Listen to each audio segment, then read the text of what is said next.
અને હવે આગળ વાત કરીએ તો વિવિધ માંગણીઓને લઈને ખેડૂતો ફરી એકવાર મેદાને આવ્યા છે। આજે ગ્રેટર નોઈડાના ખેડૂતોની દિલ્હી કૂચ છે।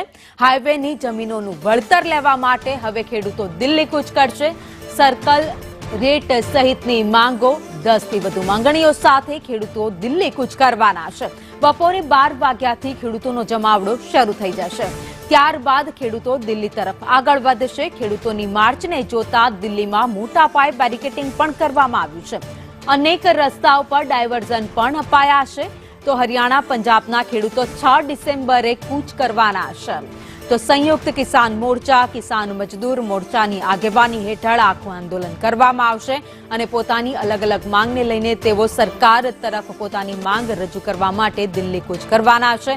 જો કે ખેડૂતોના આંદોલનને જોતા તમામ જગ્યાએ ચુસ્ત બંદોબસ્ત ગોઠવી દેવામાં આવ્યો છે। આખું દિલ્હી છે જ્યાંથી તમામ એન્ટ્રન્સ છે ત્યાં બેરિકેડિંગ કરાયું છે, ચુસ્ત બંદોબસ્ત ગોઠવી દેવામાં આવ્યો છે।